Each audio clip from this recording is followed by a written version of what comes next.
오늘 이제 이어서 천국에 관해서 보겠습니다. 하나님의 나라 천국. 오늘은 천국의 모습이 어떤 것인지를 공부하겠습니다. 3번. 새 예루살렘의 모습. 천국이란 단어는 안 나와요, 성경에. 우리가 이렇게 만들었을 뿐이에요. 여기서는 상징으로 천국을 새 예루살렘이다. 예루살렘이 뭐예요? 하나님의 성전이 있는 곳, 그 도시를 예루살렘이라고 그랬어요. 자, 그러니까 천국의 모습을 9절부터 27절까지 이제 내용을 보겠는데요. 1번. 신부 곧 어린 양 예수님의 아내로 부릅니다. 이것은 주님이 재림하시자마자 두 가지 일을 하셨는데 그동안의 신앙을 지켰던 7년 대환란을 통과한 성도들, 특별히 유대민족 전체와 이방인들 가운데서 7년 대환란 중에 믿은 사람들에게 주님이 뭘 열십니까? 혼인잔치를 열립니다. 이때 신랑은 주님, 신앙을 지킨 성도들은 신부가 되어지는데, 이 관계는 천년왕국 때부터 시작해서 천국까지 이어지는 것임을 믿으시기 바랍니다. 그리고 또 한편의 모습은 불신자들을 모두 심판, 죽음으로 몰살시켜주고, 그리고 거짓 선지자와 그리고 적그리스도를 산채로 지옥에 먼저 보내고, 그리고 마귀와 귀신들을 무지역행 속에 가두었다가 천년 뒤에 잠깐 풀어 그들이 할 일을 하게 한 뒤 다시 지옥에 집어넣고, 마지막 불신자들이 전부 음부에서 나와 행위록에 기록된 대로 심판을 받은 뒤에 지옥에 다 들어가는 것입니다. 그러니까 이땐 이미 천년왕국에 있었던 그 성도들은 이 심판 이전에 천국으로 옮겨져 갔다. 그 옮겨져 간 생활이 곧 주님은 신랑, 성도들은 신부의 관계가 유지된다는 것입니다. 첫 번째가 그 내용이에요. 성경을 읽을까요? 7 대접을 가지고 마지막 7 재앙을 담은 7 천사 중 하나가 나와서 내게 말하여 이르되, 이리 오라. 내가 신부 곧 어린 양의 아내를 내게 보이리라 하고. 네. 2번. 하나님의 영광의 빛으로 밝습니다. 새 예루살렘엔 그 영광의 빛이 아주 신비롭다는 거예요. 우리는 상상을 할 수도 조차 없어요. 그래도 성경은 이렇게 말씀하고 있는 것입니다. 성경을 읽읍시다. 성령으로 나를 데리고 크고 높은 산으로 올라가 하나님께로부터 하늘에서 내려오는 거룩한 성 예루살렘을 보이니, 하나님의 영광이 있어 그 성의 빛이 지극히 귀한 보석 같고 벽옥과 수정같이 막더라. 여기선 주인공이 누구예요? 사도 요한이에요. 사도 요한이 보는 데서 천국이 하늘로부터 내려오는데 그 모습이 그렇다는 것입니다. 설명할 게 없어요. 왜냐하면 천국을 알지도 못하는데 그냥 이 말씀 그대로를 우리는 그저 받을 뿐이고 믿을 뿐입니다. 3번. 성곽 12문에 12 천사 12 지파의 이름이 써 있습니다. 여기서 상징이 숫자가 나오잖아요. 성경의 기본 숫자가 3, 하나님의 숫자입니다. 성부, 성자, 성령. 그 다음에 4, 동서남북, 세상과 인간의 숫자입니다. 이 3과 4가 더해지면 7로서 7교회, 7집사로서 한정된 땅에서의 주님과의 관계를 말씀하고 있습니다. 70인 제자 다 그렇습니다. 그 다음에 12는 영원한 숫자입니다. 그건 3과 4가 곱해진 숫자로 완전히 섞여버린 거예요. 3과 4가 더해진 건 7이고 한정되어진 것이고, 3과 4가 곱해진 것은 완전히 섞인 것으로서 영원한 숫자입니다. 믿습니까? 그래서 천국은 7이라는 숫자가 사라지고 10이라는 숫자로 채워졌음을 비교적으로 아시면 됩니다. 그래서 12문이 나오고, 그래서 성경을 읽읍시다. 크고 높은 성곽이 있고 12문이 있는데 문에 12 천사가 있고 그 문들 위에 이름을 썼으니 이스라엘 자손 12 지파의 이름들이라. 12이다. 12 전부 상징입니다. 이해되셨죠? 그 다음에 4번.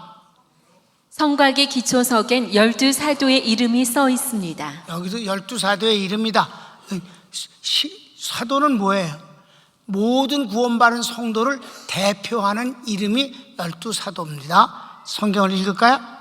그 성의 성곽에는 12기초석이 있고 그 위에는 어린 양의 12사도의 12 이름이 있더라. 전부 12이다. 아주 12로 아주 도배를 한다. 3과 4의 곱한 숫자입니다. 그 다음에 5번을 보면 더 그래요. 성의 규모는 12,000 스타디온, 성곽은 144 규빗입니다. 여러분, 이 넓이를 따지면 아주 작아요. 천국이 이렇게 작으면 안 되지. 그렇습니까? 다만 10이라는 숫자 때문에 그런 거예요.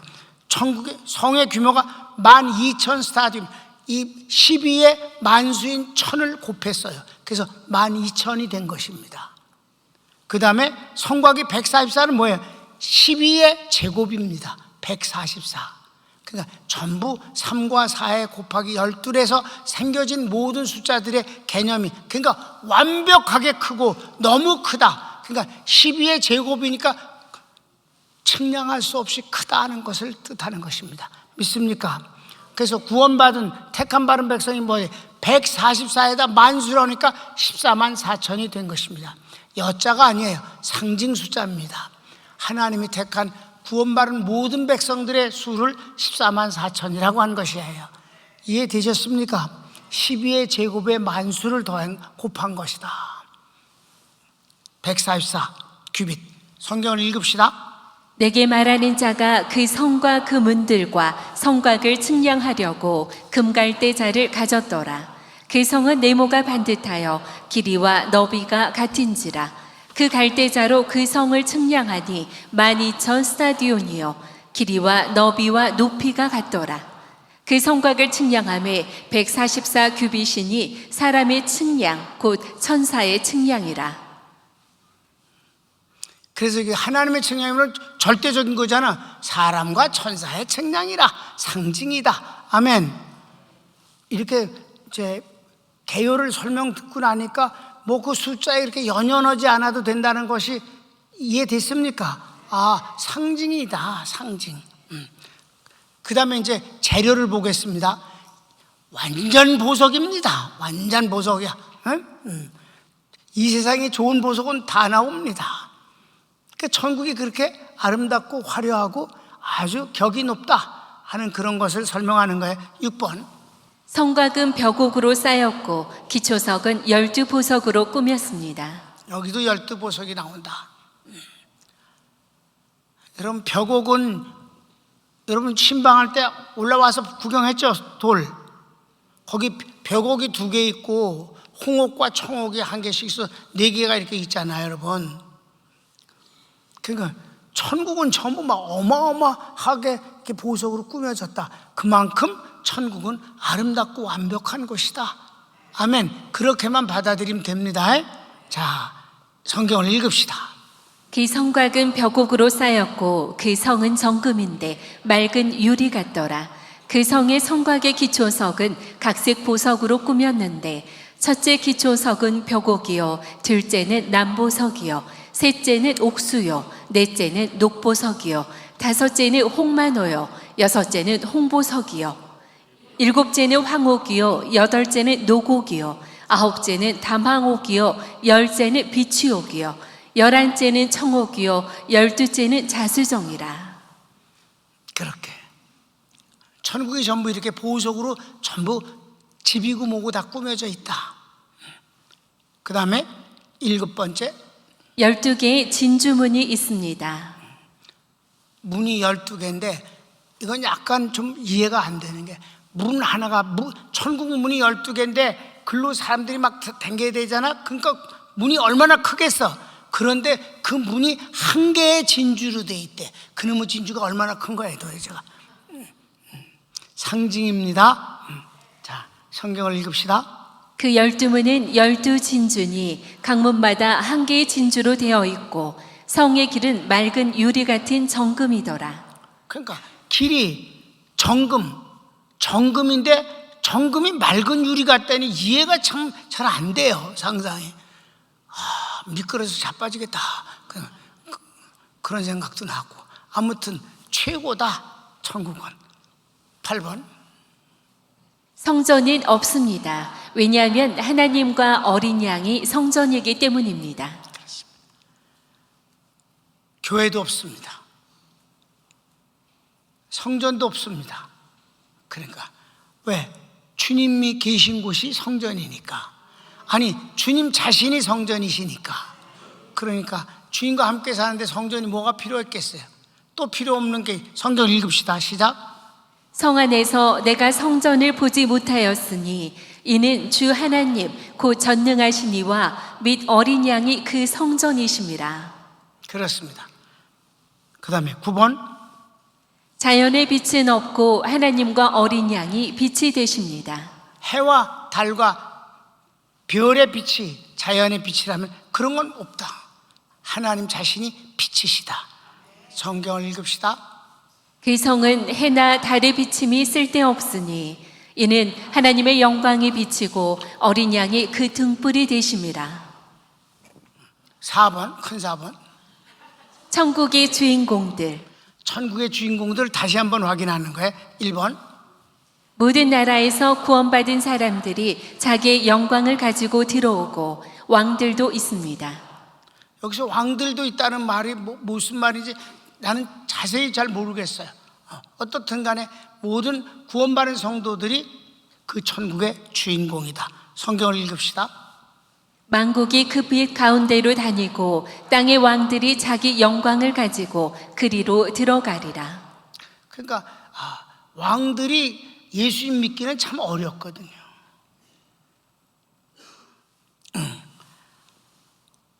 2번. 밤이 없습니다. 밤이 없어.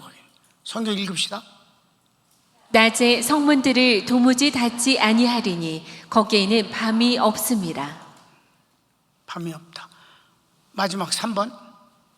어린 양의 생명책에 기록된 사람들입니다. 이건 뭐 근본적인 복음이에요.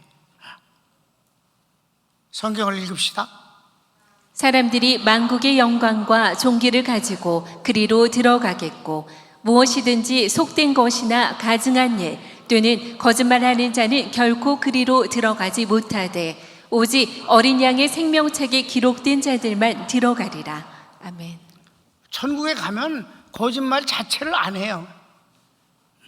안 하는 사람들이에요. 아멘. 이 땅에서 예수 믿는다고 예수 믿는 사람이 거짓말 안 해? 해. 그래도 용서를 받기 때문에 지옥을 안 가는 거고 천국을 가는 거죠. 믿지 않은 사람들은요, 죄를 너무 많이 져서 지옥 가는 게 아니에요.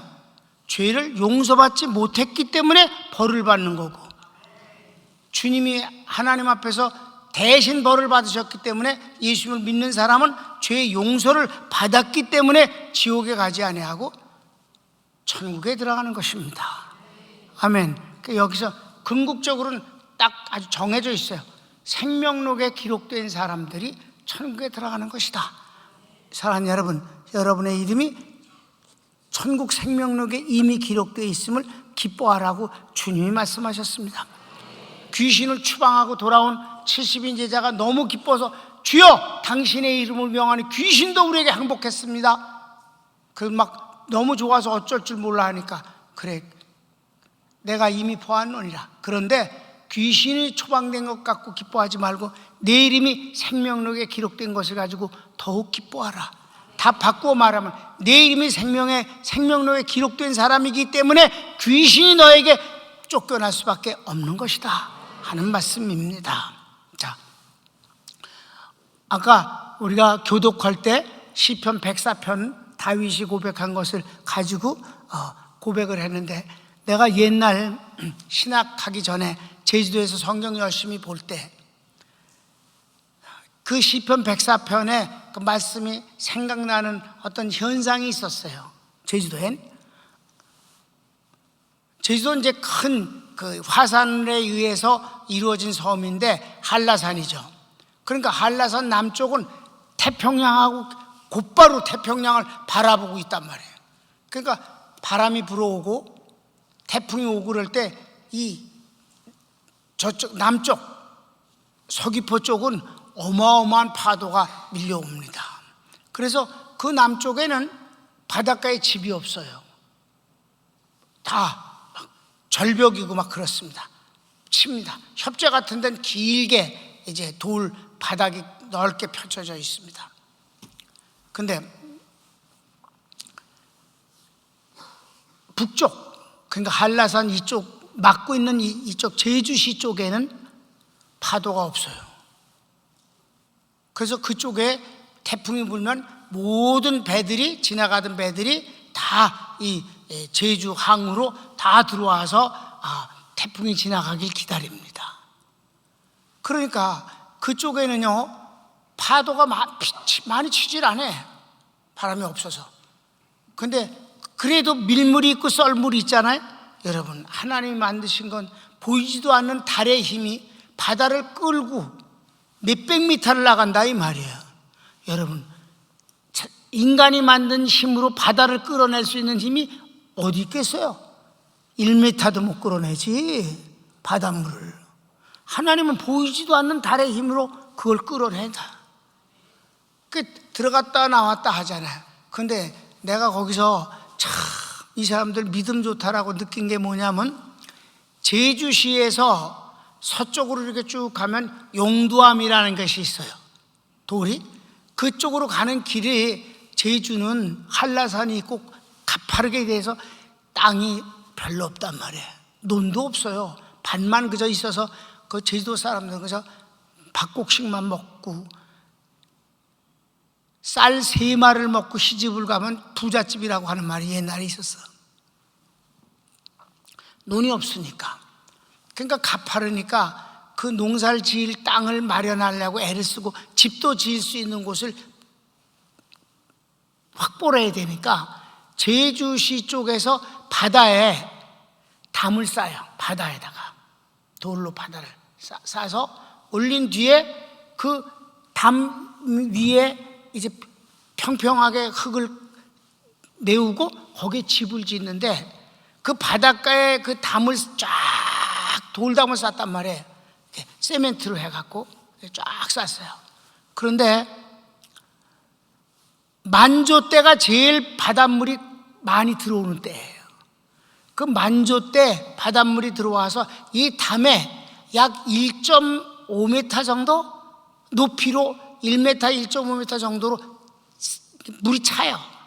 그런데 그 집은 2m 정도뿐이 안 되는데 집이 지어져 있어요. 바다에. 바로 옆에 바다예요. 그 썰물 땐 쭉 나가지만 만조 땐 그렇게 많이 들어와서 이 담을 이렇게 채운단 말이에요. 그거 장감 위에 집이 지어놨어요. 이야, 이 사람들 봐라. 아무리 파도가 없어도 어떻게 이렇게 입고 사나. 근데 성경 말씀 다윗이 쓴 말이에요. 하나님께서 물의 경계를 정하사 넘치지 못하게 하셨고, 나갔다가 들어올 때, 이게 밀물이 썰물이지 뭐야, 응? 썰물이었다가 나올 때도 넘쳐서 땅을 범람치 못하게 하였느니라. 아멘. 참 다윗은 바닷가에 살지도 않은 것 같은데 어떻게 이런 걸 이렇게 알았을까 싶은 생각이 나고 말이에요. 근데 그 시편 104편 말씀을 생각하면서 참 이 사람들은 하나님을 믿는 걸까? 자연을 믿겠지 이것들은. 그런 생각을 하면서, 그러니까 하나님이 하시는 일은 놀랍다. 그럼 여기서 끝나면 안 되고, 여기서 끝나면 놀랍다, 여기서 끝나면 그냥 감동이야. 그러면 내가 어떻게 될 거냐? 하나님의 말씀을 무조건 믿겠습니다. 따지지 않고 의심하지 아니하고 반만 믿지도 않고 하나님 말씀을 무조건 믿겠습니다. 하나님이 물의 경계를 정하사 넘치지 못하게 하시고 나갔다가 들어와도 땅에 범람치 못하게 하였느니라. 다윗이 고백한 이것이 말해, 지금으로부터 3000년 전에 다윗이 고백한 것이 오늘에도 진리가 되지 아니하였는가? 이 말씀을 지금 내가 길게 왜 할까요? 천국에 관한 말씀이, 우리는 그 천국을 이해할 수가 없어요. 왜? 전혀 새로운 세상이고 우리도 전혀 새로운 사람으로 천국을 들어가기 때문에 그렇습니다. 여러 번 얘기하지만 군뱅이가 3년에서 7년 사이 땅에서 사는, 종류마다 좀 다르지만 그런 뒤에 매미가 됩니다. 매미가 돼갖고 사는 건 겨우 한 달이에요. 근데 군뱅이가 매미의 삶을 상상을 못해. 배추벌레가 배추잎을 기어다니면서 약간 징그러운 모습으로 기으면서 배추잎을 갉아먹습니다. 그러다 그놈이 번데기가 된 뒤 화려하게 부활할 때는 아주 아름다운 배추 흰나비가 되는 것입니다. 흰나비가 돼. 배추벌레가 흰나비를 상상하겠는가? 우리가 천국 가서 사는 것을 나는 이렇다고 강의할 때마다 비유를 듭니다. 그래도 뭐는 믿는가? 하나님의 말씀을 믿습니다. 하나님도 인간의 언어로다가 천국을 다 설명할 수가 없는 거기 때문에 이렇게 보석이니 숫자니 또는 용어로 다 상징적으로 말씀을 해주시지만 우리가 받는 것은 주님이 우리를 위해서 예비하신 천국이 얼마나 아름답겠는가. 이 땅에서의 천년왕국이 황홀하게 아름답다면 천국은 상상도 못하는 아름다움이 아니겠는가. 그것을 믿습니다. 그걸 믿기 때문에 소망을 갖게 되고, 그걸 믿기 때문에 주님 사랑하면서 섬기며 살며 그 천국에서 받을 상급을 기억합니다. 제주도 얘기를 왜 했는지 아시겠죠? 아, 놀랍다, 그걸로 끝나는 게 아니라 그러므로 하나님의 말씀을 무조건 믿겠습니다. 따지지 않겠습니다. 하나님의 말씀 앞에는 아멘일 뿐입니다. 손을 모읍시다.